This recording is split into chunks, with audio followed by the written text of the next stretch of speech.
On va juste lire le premier chapitre de 1 Timothée. Et puis on va lire le dernier chapitre de 1 Timothée. On va voir comment ça commence et comment ça va finir. Amen. Et je pense que Dieu va nous exhorter là-dedans. J'ai juste le goût d'exhorter quelqu'un, j'ai juste le goût d'encourager quelqu'un, j'ai juste le goût de dire à quelqu'un, tiens ferme. Amen. Regarde ton voisin, dis-lui, tiens ferme. Tiens ferme. Alléluia. 1 Timothée 1. Timothée, c'est vraiment un des livres extraordinaires. Je ne sais pas pour vous, mais moi j'aime le livre de Timothée. C'est riche en exhortation. Paul est en train d'écrire presque à un niveau intime à quelqu'un qu'il a gagné au Seigneur. Il a gagné Timothée au Seigneur. Il a vu grandir dans le Seigneur et il a vu prendre la charge ou la responsabilité de ministère dans le Seigneur. Et Paul vient à côté de Timothée et il exhorte dans sa marche, dans son travail avec Dieu. C'est un plaisir que de gagner quelqu'un à Dieu. Mais ce n'est pas un plaisir que de voir quelqu'un que tu as gagné à Dieu, de perdre sa marche avec Dieu. Ça fait mal. Et de voir Paul venir à côté de Timothée, on peut tous s'identifier à Paul ici. Si nous n'avons jamais amené quelqu'un au Seigneur, peut-être pas dans le même degré, dans le degré du ministère, mais juste avoir quelqu'un que tu peux regarder que, oh, j'ai amené celui-ci au Seigneur, c'est quelque chose de ça. Il y a un lien qui se tisse. Maintenant, Paul est écrit ici, Paul, apôtre de Jésus-Christ par ordre de Dieu, notre Sauveur et de Jésus-Christ, notre espérance, à Timothée, mon enfant légitime en la foi. Mon enfant légitime en la foi. Je peux regarder certains d'entre vous ici et dire mon enfant légitime dans la foi. Que la grâce, la miséricorde et la paix te soient données de la part de Dieu le Père et de Jésus-Christ notre Seigneur. Je te rappelle l'exhortation que je te fis à mon départ pour la Macédoine, lorsque je t'ai engagé à rester à Éphèse, afin de recommander à certaines personnes de ne pas enseigner d'autres doctrines.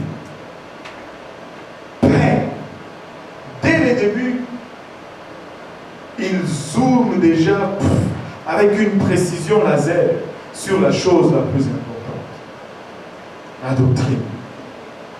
Et de ne pas s'attacher à des fables et à des généalogies sans fin qui produisent des discussions plutôt qu'elles n'avancent l'œuvre de Dieu dans la foi. Il y en a qui se plaisent à argumenter. Il y en a qui se plaisent à discuter. Mais Paul dit à Timothée, ne perds pas le temps avec des discussions vaines. Ne perds pas le temps quant à savoir si Jésus était vraiment le fils de Joseph ou si Jésus était vraiment, si c'est Joseph qui était le descendant de David ou si c'est Marie qui était le descendant. On dit la descendante. On dit ça? Le descendant quand même? De la descendance, ouais. De la descendance de David. Il y a des choses qui sont essentielles et il y a des choses qui sont périphériques. Vous savez qu'il y a des choses sur lesquelles on peut être en désaccord total et aller tous au ciel pareillement. Et des choses sur lesquelles, si on est en désaccord, un va se retrouver au ciel et l'autre pas. Il dit, je t'ai commandé de rester à Éphèse pour qu'il n'y ait pas d'enseignement de fausses doctrines et de ne pas s'attacher à des fables et à des généalogies sans fin qui produisent des discussions plutôt qu'elles n'avancent l'œuvre de Dieu dans la foi. Le but du commandement, c'est une charité venant d'un cœur pur. Paul est en train de dire à Timothée que c'est par amour que je t'ai recommandé cela. D'une bonne conscience et d'une foi sincère. Paul dit, ma motivation pour que tu fasses autant, ce n'est pas pour prouver que tel a tort ou tel a raison, Ma motivation, c'était un amour sincère, une foi sincère, une bonne conscience, un amour qui venait du fond du cœur. Parce que non seulement je t'aimais, mais j'aimais également ceux qui étaient dans la fausse doctrine. Quelqu'un s'étant détourné de ces choses, quelques-uns plutôt s'étant détournés de ces choses, se sont égarés dans de vains discours. Sans la doctrine, tu ne peux pas être sauvé. C'est pourquoi tu ne peux pas boire de n'importe quelle coupe et espérer atteindre le but ultime.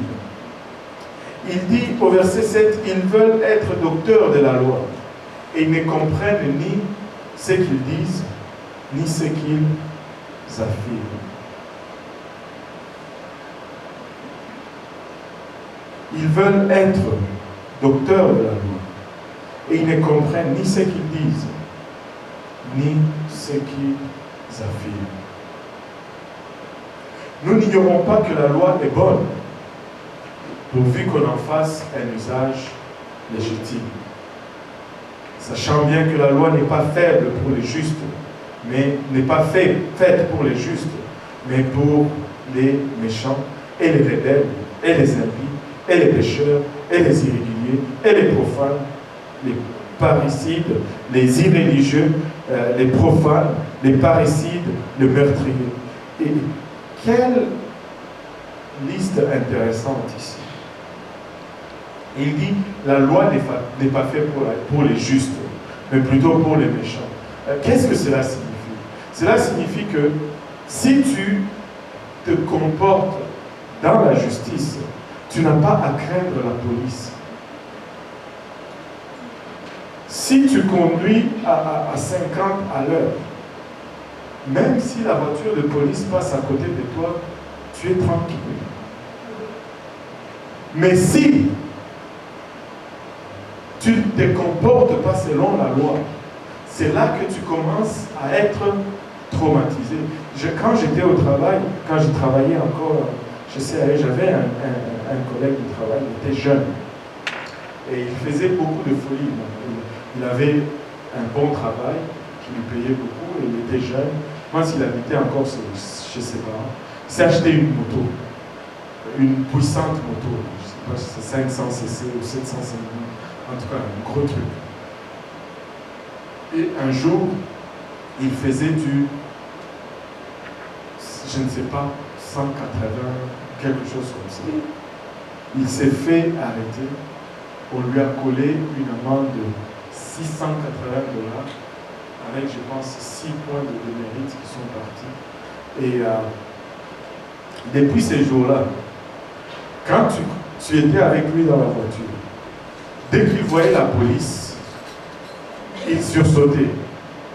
Il était traumatisé par le fait que, même s'il conduisait lentement, dès qu'il voyait la police, il s'arrêtait. Il y a un autre qui était dans la voiture. Il était assis sur le côté passager. Quelqu'un d'autre conduisait. Il parlait au téléphone sur le côté passager. Mais il voit la police. Et la police commence à rire. Et tu ne conduis pas. Ça te fait voir à quel point on peut être traumatisé par rapport à la loi. Si tu es juste, tu es à l'aise avec la loi, tu es à l'aise avec ceux qui renforcent la loi. Mais si tu n'es pas juste, c'est là que tu commences à réagir quand vient le temps de la loi. Il dit, sachant bien que la loi n'est pas faite pour les justes, mais pour les méchants et les rebelles, les impies, les pécheurs, les irréligieux et les profanes, les parricides. Qu'est-ce que ça veut dire parricide? Pardon? Parricide, on va voir ça.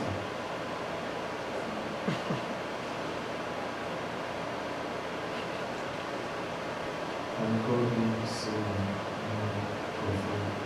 murder of fathers, ceux qui tuent leurs parents. Mince.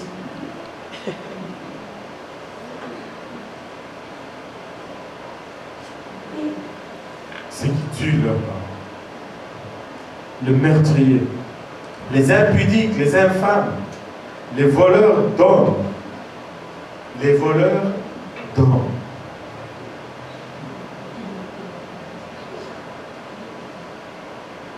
Les voleurs d'hommes.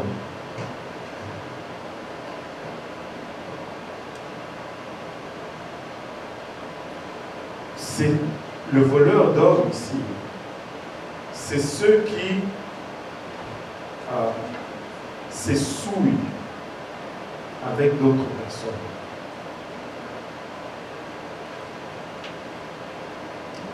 Ils vont s'essouiller avec d'autres personnes. Ils vont s'engager dans des activités qui souillent l'âme. Les menteurs, regardez, les menteurs sont sur la même liste. Les parjures et tout ce qui est contraire à la saine doctrine. Et tout ce qui est contraire à la saine doctrine. Encore une fois ici, Paul vient souligner l'importance de la doctrine. Écoutez, sans la doctrine, nous sommes dans la perdition. Il dit, conformément à l'évangile de la gloire du Dieu bienheureux, évangile qui m'a été confié, je rends grâce à celui qui m'a fortifié, à Jésus-Christ notre Seigneur, de ce qu'il m'a jugé fidèle, et m'établissant dans le ministère, moi qui étais auparavant un blasphémateur, un persécuteur, un homme violent, mais j'ai obtenu miséricorde parce que j'agissais par ignorance dans l'incrédulité. Paul ici vient plaider un peu son cas et ça nous donne une raison d'assurance à nous tous. Paul dit, regardez mon passé. Mon passé n'a pas été réluisant. Mon passé a été terne. Mon passé a été sombre. Mon passé a été souillé. Mais malgré cela, à cause de la grâce de Dieu, il m'a fait ministre de l'évangile aujourd'hui. Laisse-moi te dire, peu importe par où tu es passé, peu importe ton passé, peu importe les choses mauvaises dans lesquelles tu étais dans le passé, si tu acceptes la miséricorde de Dieu, Dieu peut faire de toi un outil de gloire, comme il a fait avec Paul. Il dit, il reconnaît que ce n'est pas par ses propres efforts, mais c'est par la miséricorde de Dieu. Il dit, j'ai obtenu miséricorde. Alléluia. Et au verset 14, il dit, et la grâce de notre Seigneur a surabondé avec la foi et la charité qui est en Jésus-Christ. C'est une parole certaine et entièrement digne d'être reçue, que Jésus-Christ est venu dans le monde pour sauver les pécheurs, dont je suis le premier. S'il y a une certitude dans tout ce que nous allons vivre ici sur terre, c'est que Jésus-Christ est venu pour le salut d'un chacun d'entre nous. Peu importe ce que nous avons fait, peu importe qui nous avions été, peu importe notre condition passée, il y a une certitude, c'est que Christ est venu pour mourir pour chacun d'entre nous ici présents. Et il continue en disant, mais j'ai obtenu miséricorde, afin que Jésus-Christ fit voir en moi le premier toute sa longanimité, pour que je servisse d'exemple à ceux qui croiraient en lui pour la vie éternelle. Qu'est-ce que Paul essaie de dire? Il essaie de dire que ce que Dieu a fait avec lui, c'était pour montrer la patience de Dieu. C'était pour montrer la patience de Dieu. Paul était celui qui allait de maison à maison et qui tirait le chrétien de leur réunion et qui allait le faire jeter en prison, qui allait le faire jeter dans les arènes de bêtes sauvages. Il était celui qui faisait mettre les croyants ou les chrétiens à mort. Je ne sais pas s'il y a quelqu'un ici qui a fait pire que Paul.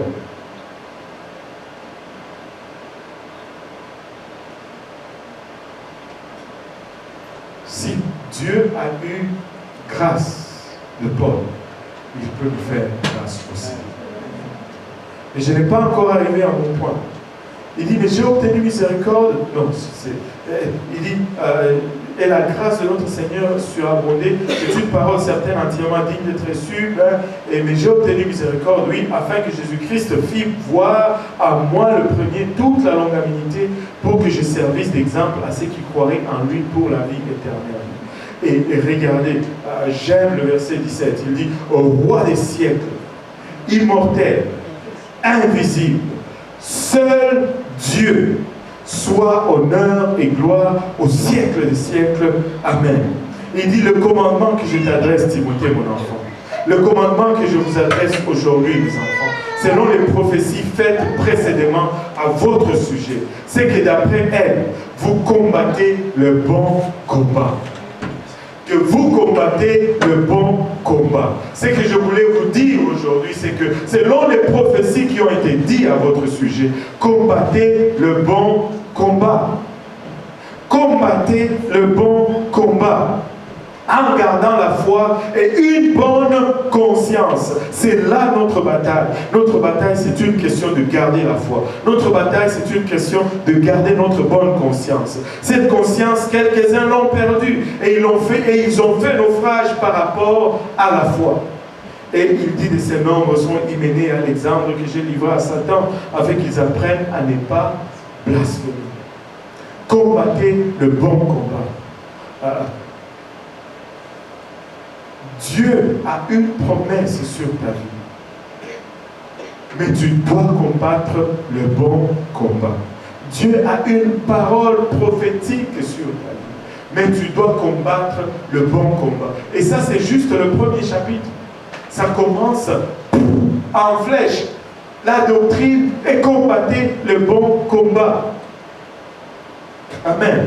Et regardons comment il va conclure cette lettre à Timothée au 6e chapitre. Il dit que tous ceux qui sont sous le joug de la servitude regardent leur maître comme digne de tout honneur, afin que le nom de Dieu et la doctrine ne soient pas blasphémés. En d'autres termes, il dit que si vous êtes chrétien, vous ne devez pas faire la grève.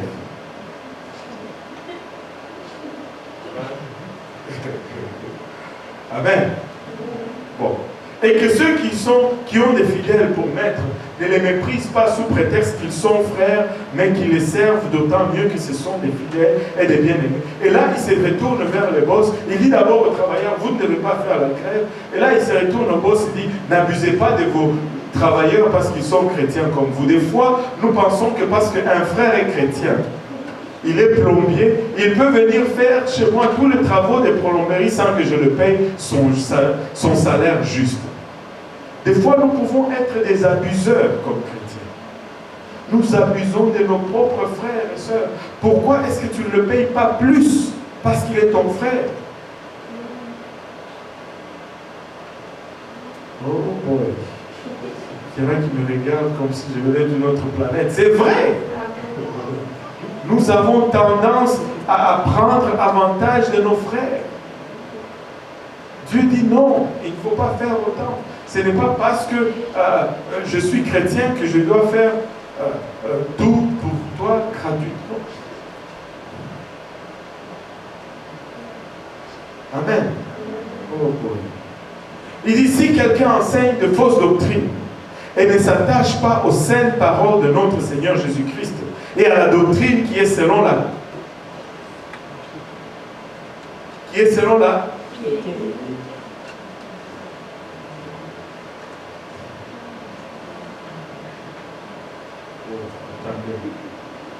Attendez.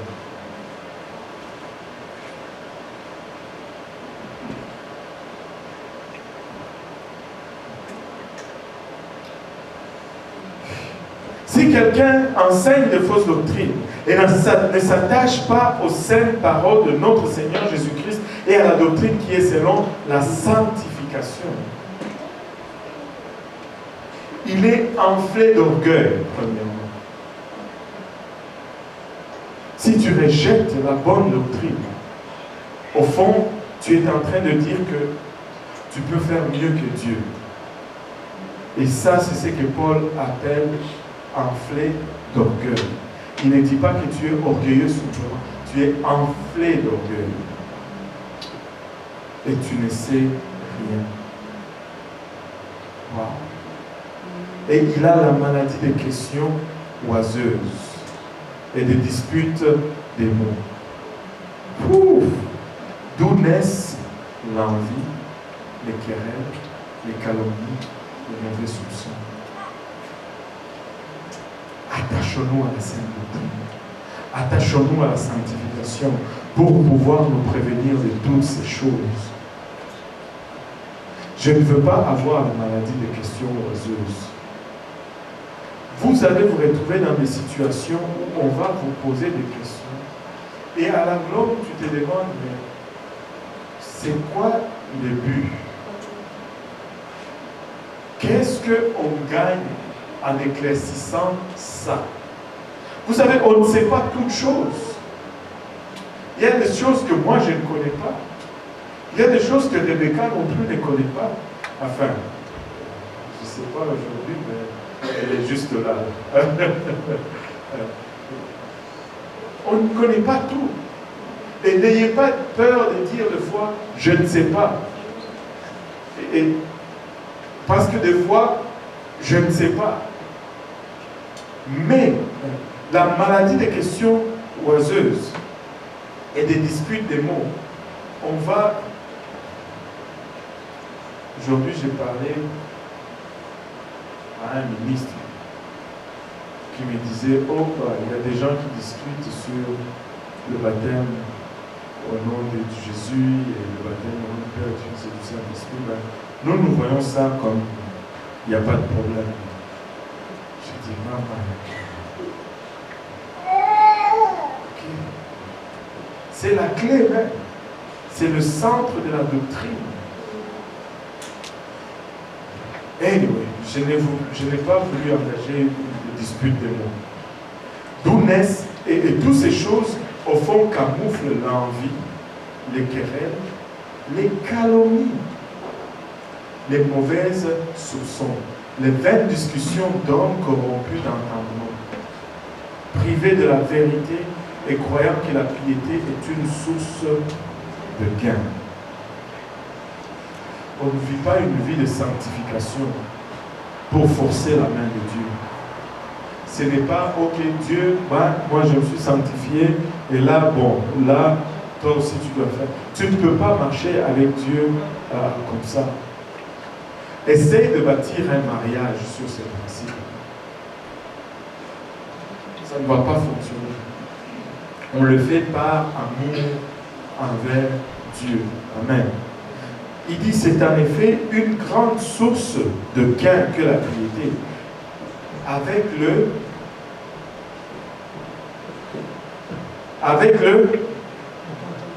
il y a seulement 3 personnes qui suivent. C'est en effet une grande source de gain que la piété avec le contentement. C'est quoi le contentement? C'est-à-dire être satisfait de seulement ce que j'ai. Si j'ai $1, le $1 va me rendre heureux. Si j'ai $1000, je vais me satisfaire de $1000. Et celui qui a 1 million, qu'il soit satisfait de son million. Mais que celui qui a son $10 se contente de son $10. On m'a raconté une histoire hier. En fait, je venais à peine d'atterrir et que je reçois un coup de fil de quelqu'un de l'extérieur au moins de la province. Et c'est quelqu'un qui m'appelle souvent pour me consulter et tout. Et j'ai dit, frère, comment ça va? Je viens à peine de débarquer. J'étais encore à l'aéroport, j'attendais ma femme. J'espérais qu'en me disant ça, il allait avoir compassion de moi. Me laisser au moins arriver à la maison, mais ça n'a rien fait. Ça a eu son effet. Et il a commencé à me parler, il m'a regardé au moins 30-45 minutes. Il me dit, regarde, il sortait la poubelle. Et il dit, Seigneur, si tu me donnais l'argent, je vais te louer. Et là, il va pour jeter la poubelle, il voit à terre une pièce de $2. Et il a été tellement content, il a ramassé le 2 dollars, il a loué le Seigneur parce que Dieu a répondu à ce qu'il a demandé. Et il est allé dire à quelqu'un d'autre, et puis la personne lui disait, mais comment? Juste pour 2 dollars, pour 2 pièces.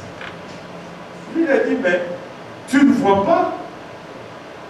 La question, ce n'est pas le 2 pièces. La question, c'est que j'ai une relation avec Dieu. Amen. J'ai une relation avec Dieu. Il dit, je n'ai pas besoin de 2 pièces. J'ai autant dans le compte en banque. Enfin, 5 chiffres. Dans le compte en banque. Ce n'est pas le 2 pièces. C'est la relation avec Dieu. Le contentement. Nous devons savoir nous contenter. Car nous n'avons rien apporté dans le monde. Et il est évident que nous n'en pouvons rien emporter. Nul nous sommes venus dans ce monde et nul nous allons en sortir.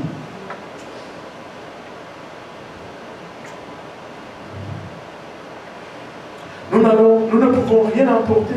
Si donc nous avons la nourriture et les vêtements, cela nous suffira. Mais nous voulons toujours plus. Mais ceux qui veulent s'enrichir tombent dans la tentation, dans le piège et dans beaucoup de désirs insensés et pernicieux qui plongent les hommes dans la ruine et la perdition. Il dit car l'amour de l'argent est une racine de tous les maux.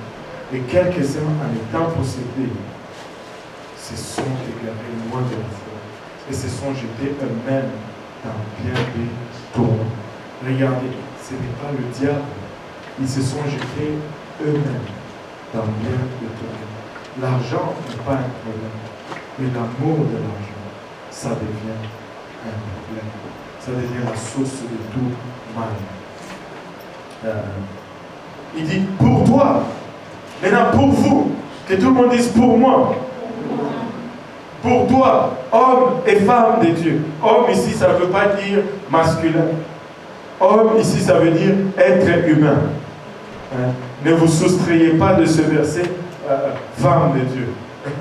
Pour vous, créature de Dieu, fuis ces choses et recherche la justice, recherche la sanctification, la piété, recherche la foi, recherche l'amour, recherche la patience, recherche la douceur. Et ces choses sont disponibles. Vous savez que ces choses nous donnent plus la paix que toute autre chose. Nous n'avons pas souvent la paix parce que nous ne recherchons pas les bonnes choses. Ces choses nous comblent et nous satisfont. Il dit encore au verset 12, combat le bon combat de la foi. Combat le bon combat de la foi. Regarde ton voisin et dis-lui, combat le bon combat de la foi. La foi est un combat. Parce qu'il y a toute une légion de démons qui sont appliqués à une et une seule tâche, de faire vaciller votre foi. Et le Seigneur lui-même le dit d'une façon rhétorique.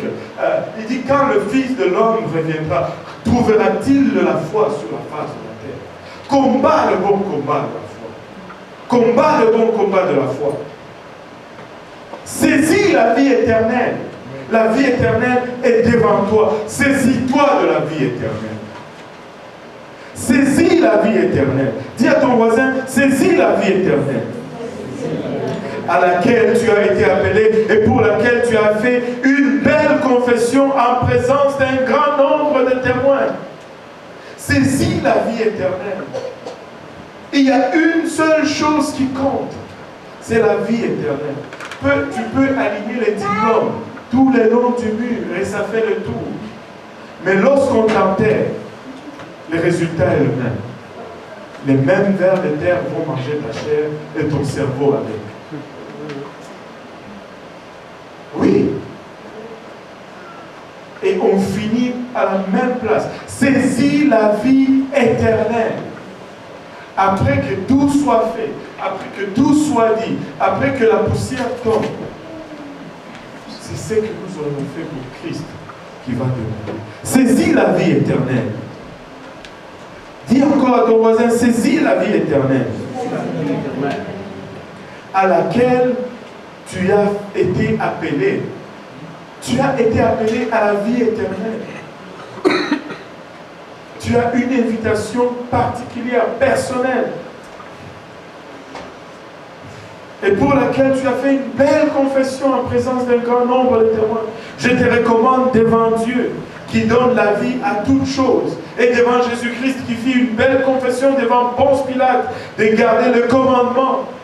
Encore une fois, de garder le commandement. Et de vivre comment? Sans tâche. Encore une fois, la sanctification. Sans reproche. Encore une fois, la sanctification. Jusqu'à quand?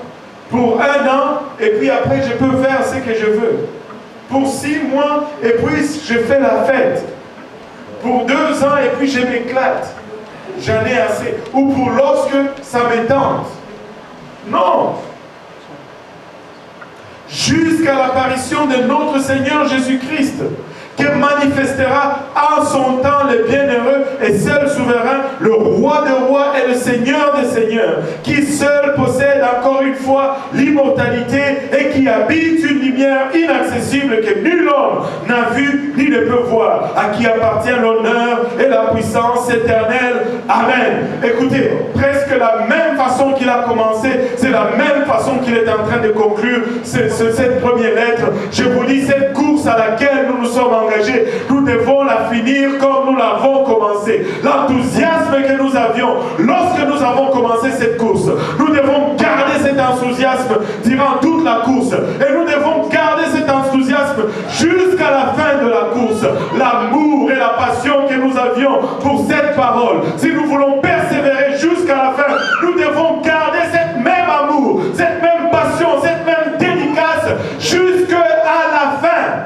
Sinon, nous n'allons pas y arriver. Ce n'est pas un jeu. Ce n'est pas un jeu. Alléluia. Ce n'est pas un jeu. Alléluia. Qui seul possède le monde, recommande aux riches, il dit au verset 17, du présent siècle, de ne pas être orgueilleux et de ne pas mettre leur espérance dans des richesses incertaines, mais de la mettre en Dieu qui nous donne avec abondance toutes choses pour que nous en jouissons. Écoutez, peu importe la grosseur de ton compte en banque, le jour que tu es malade, ça ne fait aucune différence. Le jour que tu vas chez le docteur et qu'il te dit il te reste juste 3 mois parce que tu as un cancer en phase terminale, tout ce grand compte ne te dit rien. Peu importe le Casanova que tu as épousé et que tu désires épouser, ou peu importe, mais lorsqu'on te dit 3 mois, ça ne veut plus rien dire. Accroche-toi à la vie éternelle. Alléluia. Mais de la mettre notre espérance en Dieu, qui nous donne avec abondance toutes choses pour que nous en jouissons. Recommande-leur de faire du bien, d'être riche en bonnes œuvres, d'avoir de la libéralité et de la générosité. Et de s'avancer ainsi pour l'avenir un trésor, placé sur un fondement solide, afin de saisir la vie véritable. Ô Timothée, garde les dépôts en évitant les discours vains et profanes et les disputes de la fausse science dont font profession quelques-uns qui se sont ainsi détournés de la foi. Que la grâce soit avec vous. Il y a de ces choses que la seule façon de se prévenir, c'est de les éviter. C'est de les éviter. Il y a de certains discours que la seule façon de s'immuniser contre, c'est de les éviter. Parce que Dieu sait que peu importe, ils vont t'affecter. Regardez ceci.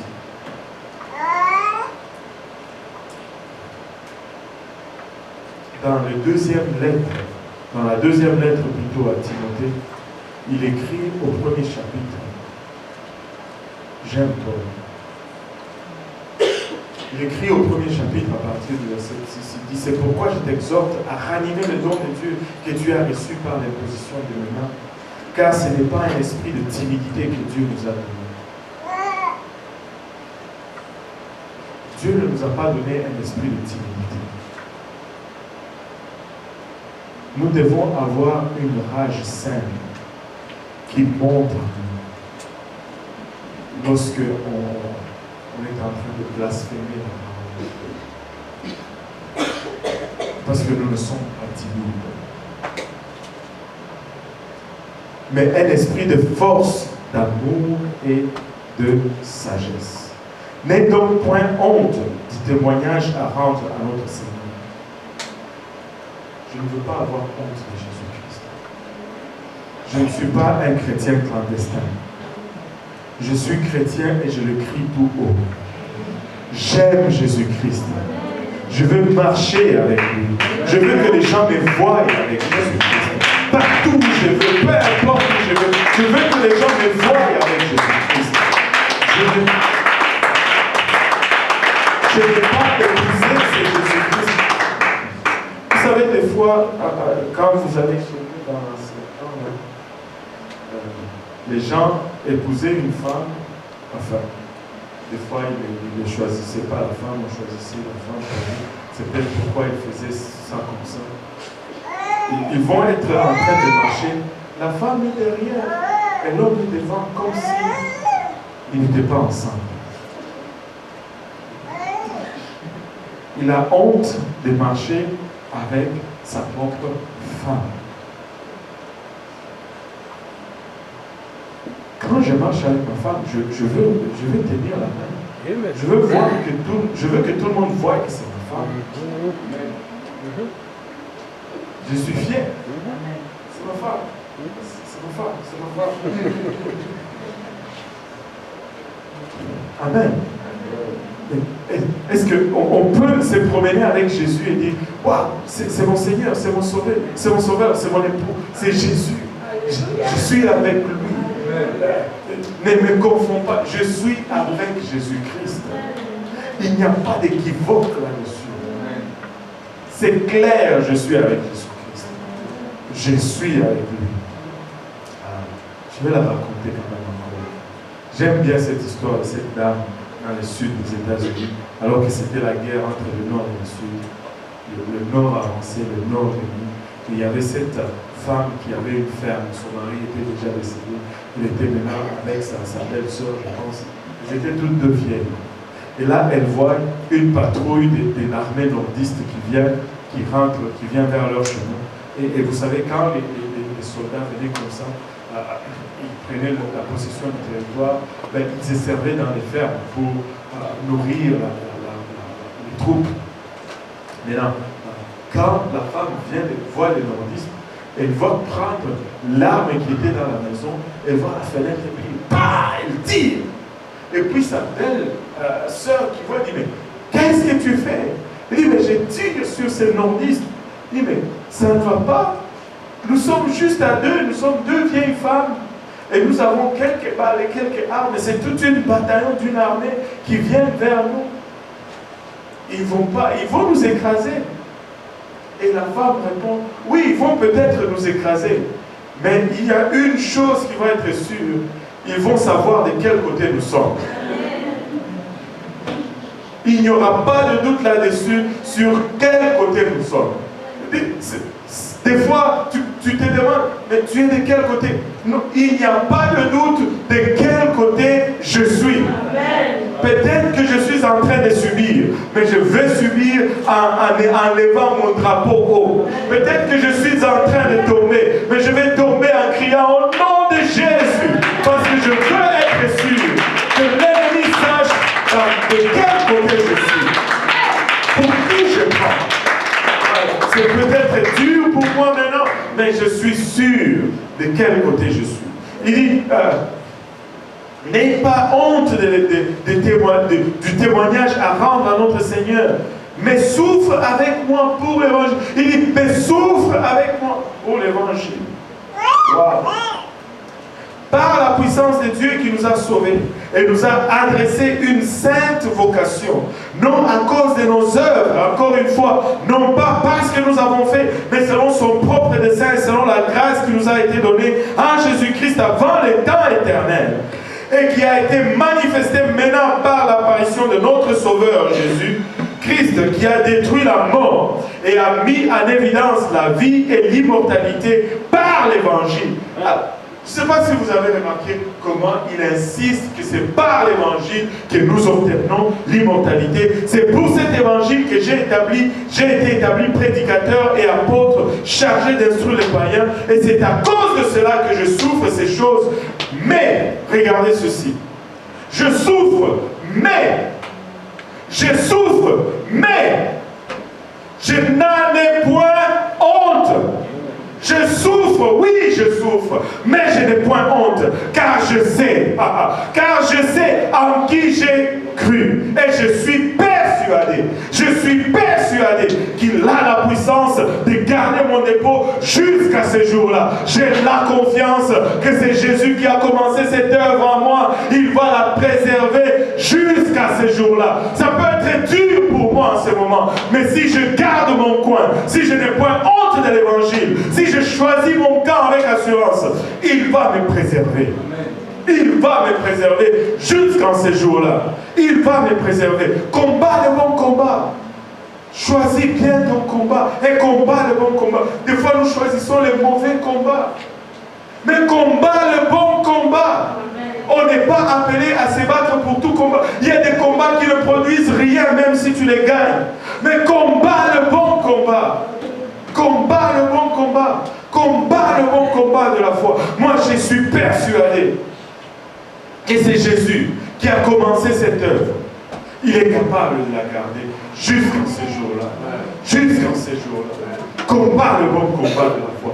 Tiens-toi du bon côté. Tiens-toi ferme. Accroche-toi à la doctrine. Et il va te garder jusqu'à la fin. Regardez Philippiens. On va finir avec ça. Philippiens 1. Ouh. Philippiens 1.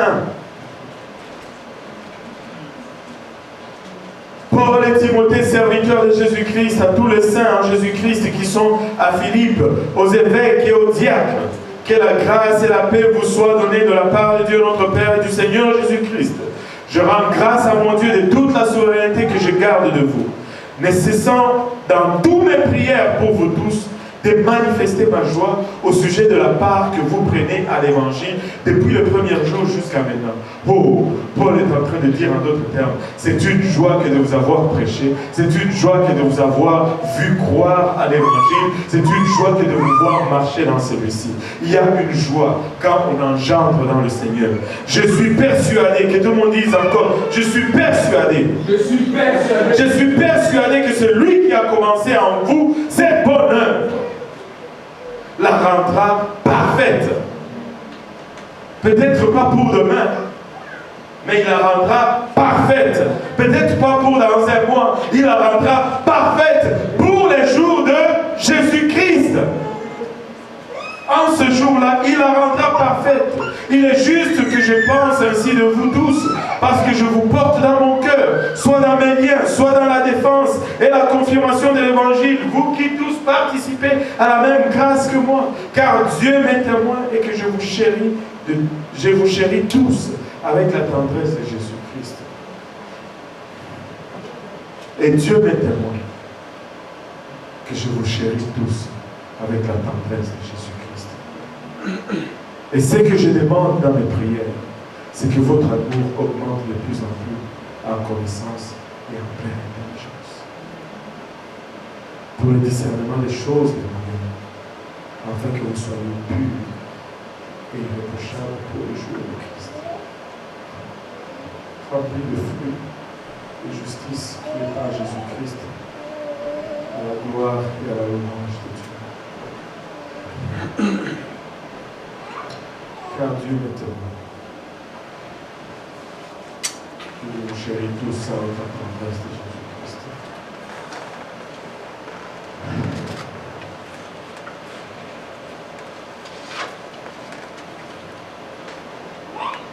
Que Dieu augmente notre connaissance. Que Dieu augmente notre intelligence. Afin que nous puissions discerner les meilleures choses. Afin que nous soyons trouvés purs et irrépréhensibles au jour du Christ.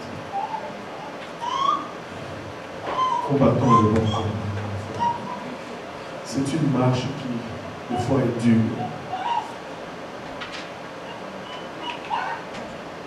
Mais nous devons combattre le bon combat. Dieu ne nous a pas appelés à une pique-nique spirituelle. Il nous a appelés à une lutte acharnée.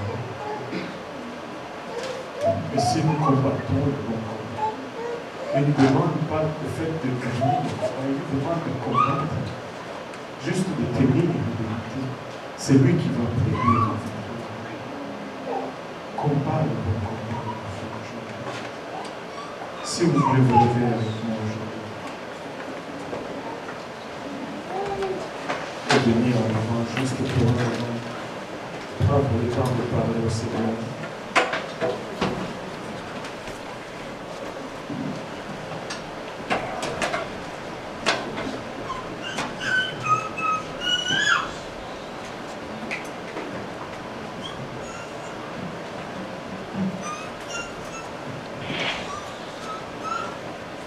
Alléluia.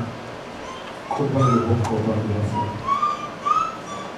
Combat le bon combat de la foi. Combat le bon combat de la foi. Alléluia, Seigneur. Alléluia, Jésus. Oh, nous te rendons grâce éternelle pour le privilège et l'honneur que nous avons de nous réunir en ce lieu, Papa, et d'être parmi d'autres personnes qui sont appelées, Papa, par ton nom, Seigneur. Nous voulons te remercier pour ce jour-là, Seigneur, lorsque ta grâce a atteint le lieu où nous étions, Père, et que ta miséricorde a été manifestée dans nos vies, Seigneur Jésus-Christ. Nous voulons te remercier pour ce jour-là. Nous reconnaissons, Père, que ce n'était pas par nos œuvres que tu avais étendu ta main pour nous accueillir. Nous n'avons rien fait pour mériter cette grâce, Papa. Alléluia. Papa, aujourd'hui nous reconnaissons que nous sommes en train de faire face à des moments difficiles, Seigneur Jésus-Christ.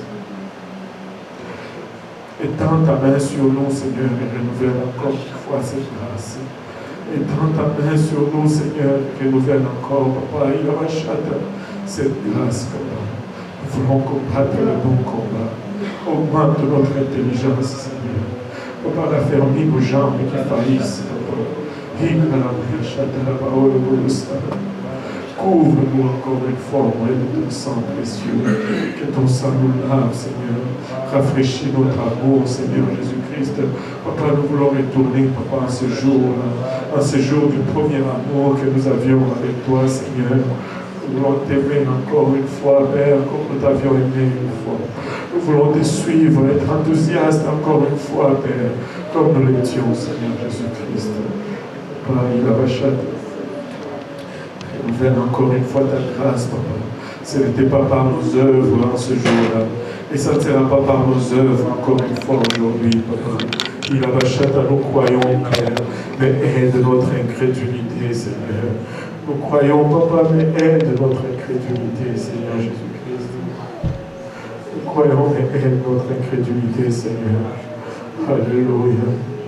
Alléluia, Seigneur. Si nous traînons encore, Papa, pour recevoir cette grâce, Papa. Étends ta main, Seigneur Jésus-Christ, et attire-nous de cette grâce encore une fois, Père. Nous voulons revêtir de ton nom. Nous voulons, Papa, être remplis de ton esprit. Nous voulons marcher dans tes voies, Seigneur. Alléluia. Souviens-toi de nous dans ta grâce, Seigneur. Souviens-toi de nous dans ta grâce, Papa. Souviens-toi de nous dans ta grâce, Éternel. Alléluia, Jésus. Alléluia, Seigneur. Alléluia.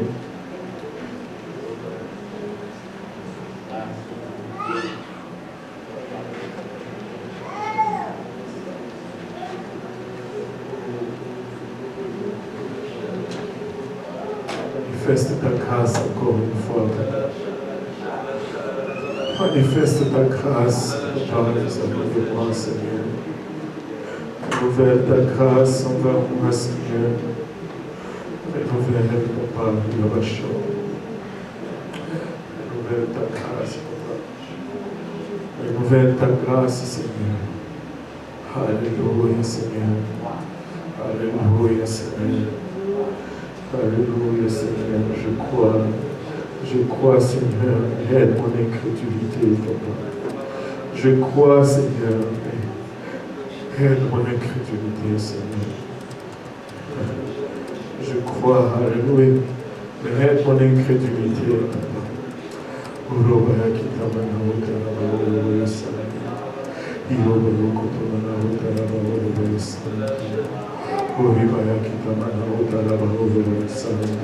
Alléluia, Seigneur. Alléluia, Jésus. Alléluia, Seigneur. Alléluia, Seigneur Jésus. Alléluia, Seigneur.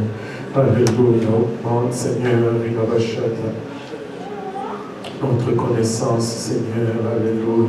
Augmente notre intelligence, Papa, afin que nous puissions discerner les choses meilleures, Papa. Alléluia. Hikarama Sataraba Orobu Santa. Uribaya Kitamanao. Yamasataraba Orobu Santa. Alléluia, Jésus. Alléluia, Seigneur. Me voici, Seigneur. Me voici. Sonde-moi, connais-moi, Seigneur. Me voici, Seigneur. Sonde-moi et connais-moi. Alléluia. Rien n'est caché devant toi, Seigneur. Rien n'est caché devant toi. Sonde-moi et rencontre-moi, Père. Au lieu de mes défaillances, au lieu de mes faiblesses, au lieu de mes problèmes, Seigneur.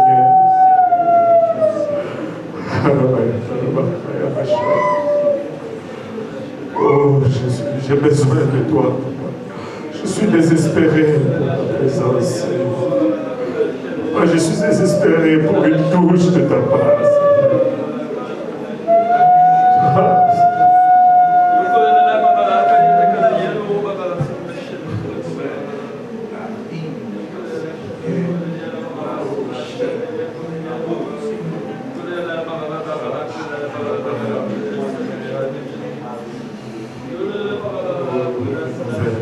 Rafraîchis-moi, Seigneur.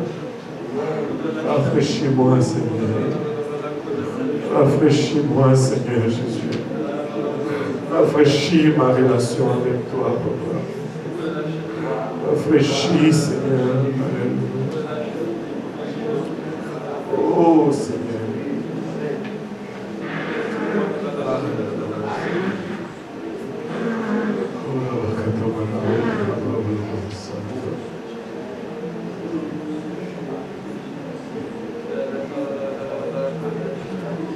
Oh Jésus.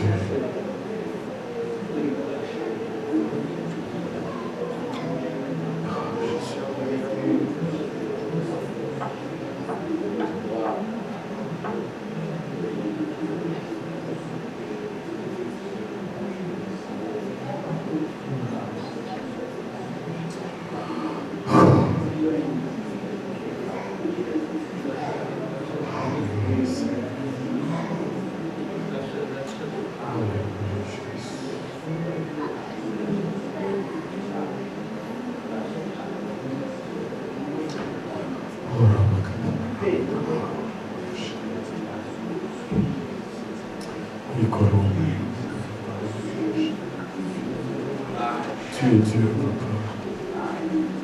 Tu es un Dieu fidèle. Oh Seigneur Jésus, tends ta main, rencontre Dieu. C'est quelqu'un qui n'avait pas voir la vidéo. C'est quelqu'un qui n'avait pas voir, je vais monter pour moi.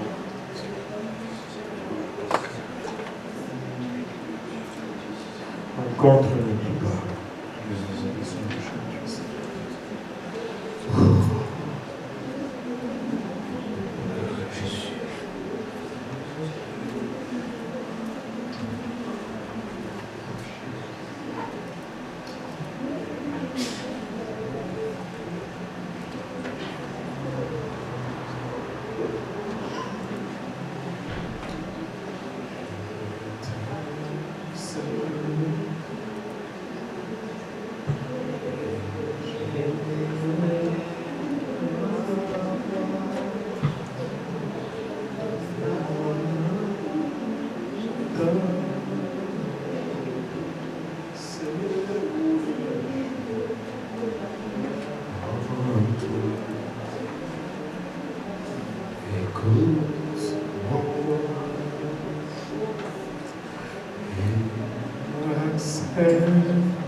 Je veux être une douce mélodie pour toi. Je t'aime, Seigneur. Je t'aime, Seigneur. Et je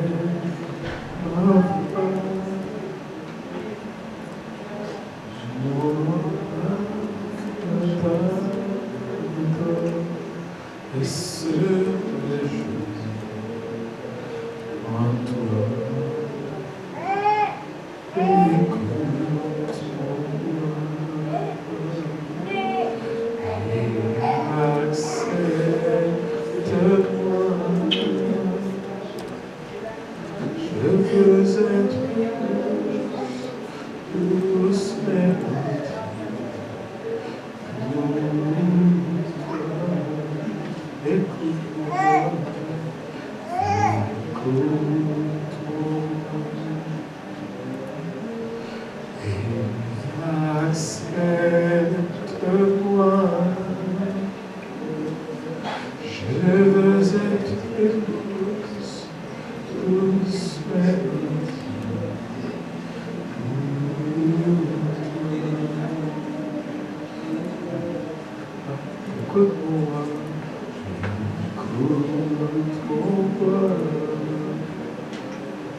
Si le pasteur me dit, bonhomme, on bien, c'est le baptême toujours bien.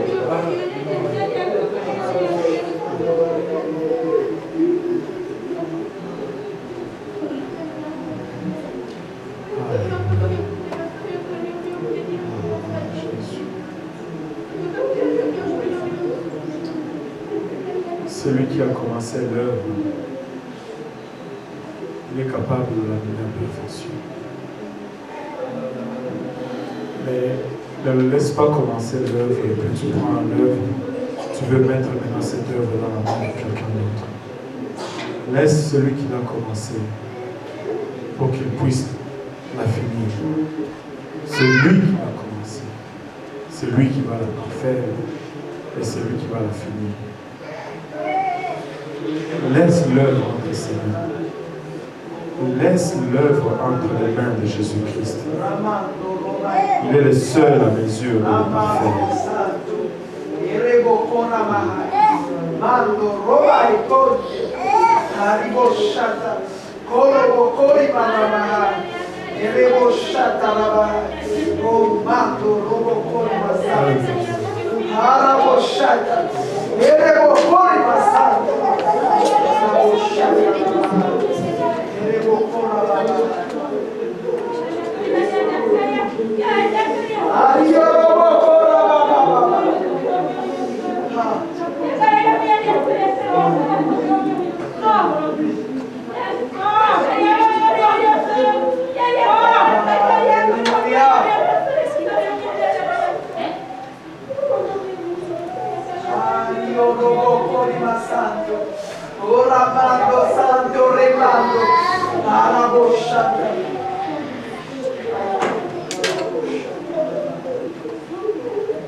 Pouvons-nous remercier le Seigneur pour sa bonté, sa patience,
êtes dans l'esprit d'intercession, l'esprit de prière, vous pouvez rester autant que vous voulez.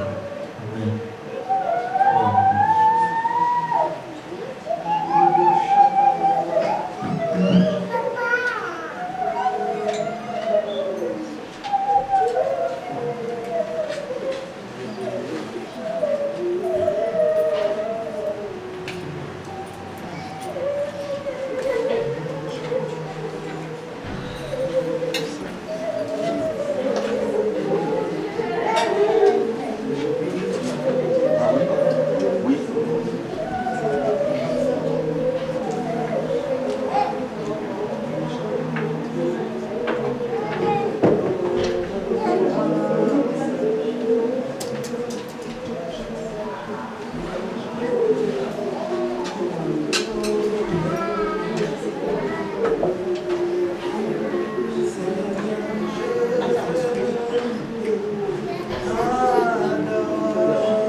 Non,